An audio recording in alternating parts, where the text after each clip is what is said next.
I disclaim responsibility for any offence you may undergo during my performance. For those among you with a weak disposition, I present your trigger warning. For the knowledge I'm about to reveal may make you feel uncomfortable. The truth is ugly, it's unpleasant, it's diseased. No pretty paper face contoured in post-traumatic primer or bipolar blush. Slip into your killer Achilles heels. Your summer wardrobe of disorders. Off the rack at Topshop with the price tags on. Picture perfect validation for your 15-minute feature. You know you can't buy this kind of exposure. Homo sapien nova of the damaged goods brand. You know how to be your own magnum opus. A mimic of the hurt you dig from those around you. Absorb it, let it form upon your brow, let your words bend beneath the weight of it. Let it warp into your smokescreen for the fact that you really don't have all that much to say. Teach them to decode the smile LA's claim to have been there, done that, all before. The pain you can't feel, it scares you when you hear it spoken. Too real when you see it swollen in eyes. You watch, watching you, struggle to understand it. As you fear, they'll know it when they see you've got nothing to hide. So you pull back when you feel discomfort. Retreat into the fallout bunker you've built upon your trigger warnings.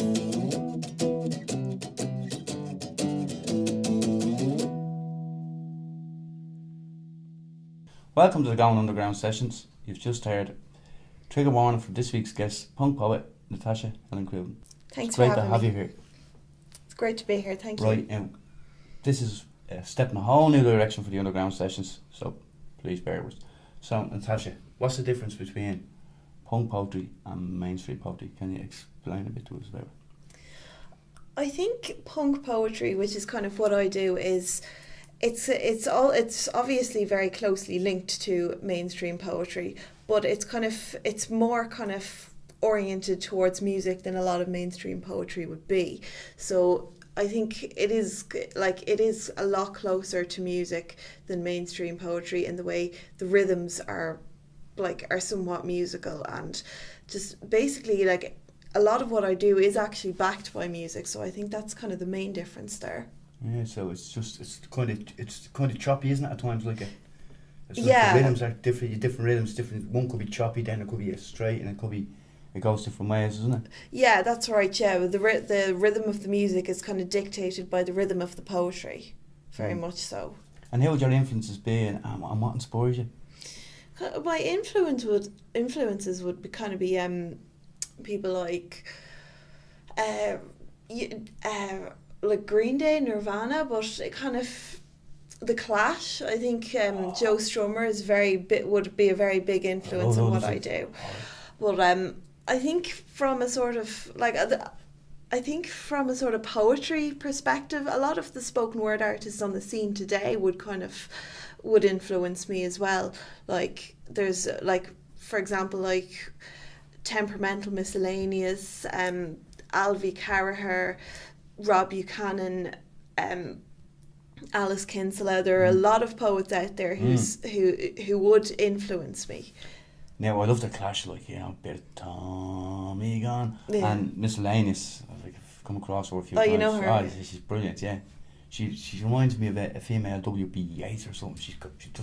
This stuff just rolls over, doesn't it? Oh, she's savage. Just rolls over. She comes out with these words, but the way she puts it across is so beautiful. You know what I mean?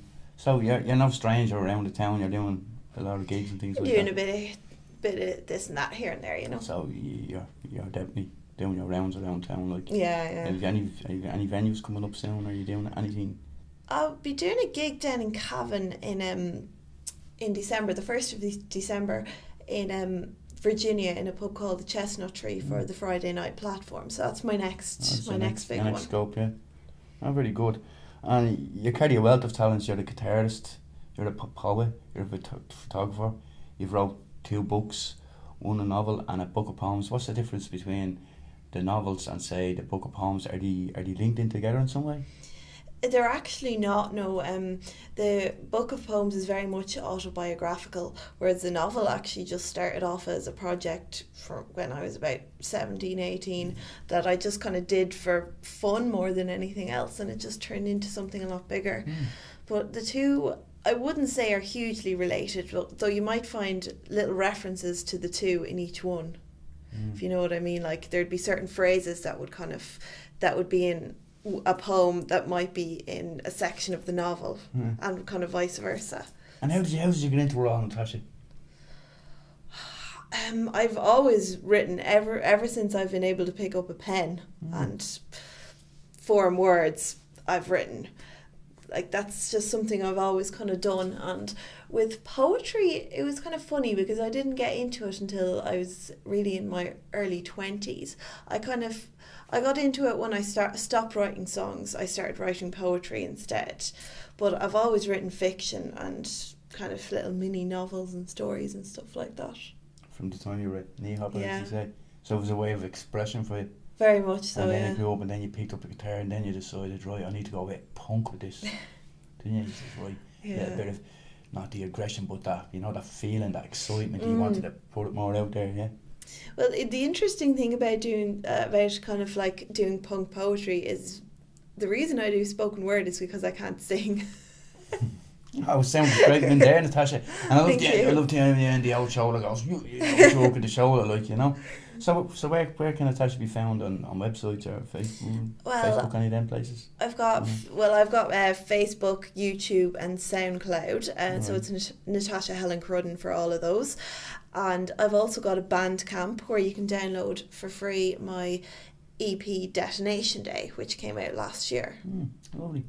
So it's great having you on. Thanks very much for coming on the show. We really appreciate having you on. Ladies and gentlemen, Natasha Helen Crudden.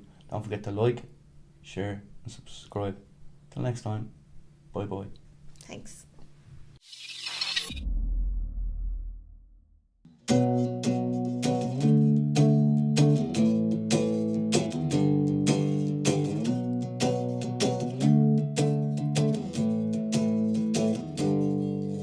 Whatever happened to Christopher Robin, alumnus of the Animal Farm, straining to spring his make-believe friends, jailed in the dungeons of his mind palace? Kamikaze Christopher, sucking on cinders, clutching tight fist triggers to his mental Armageddon. Life is what happens in the jacks at intermission. There is no hereafter, no correction at the end of the test. No, Christopher, there's nothing here for you anymore.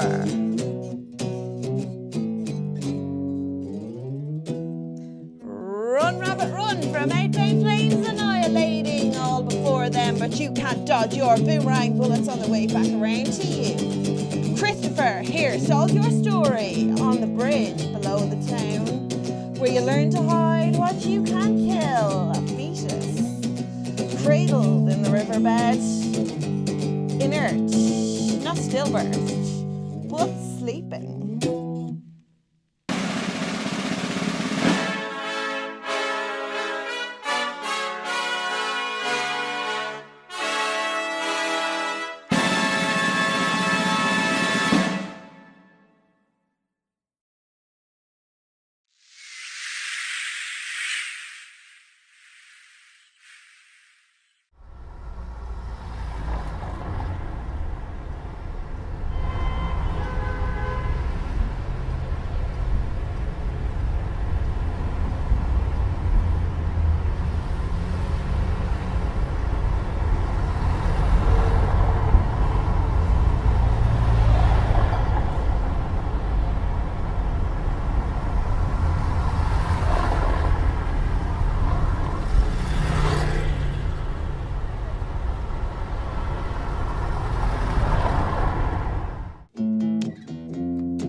long have I been the wanderer. I hang in equilibrium between hotel rooms and double-deckers on the road to nowhere.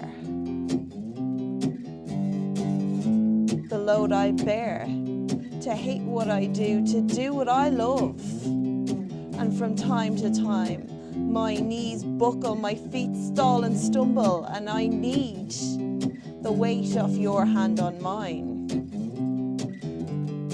When the small hours rouse me from my dreams, I feel your arms fold round my shoulders, and I am safe.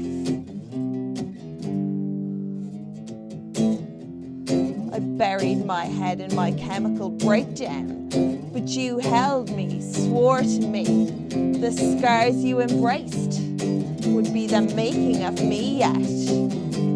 Amid the crash of the waves and the sea's chilling roar, we sketch out our story map of the city, marking the ruins of memories from decades long past, trawling the wreckage for still frames we could call our own. Here we are safe, we are wild, we are free. Long shall we be the wanderers. You and I, we make our own luck.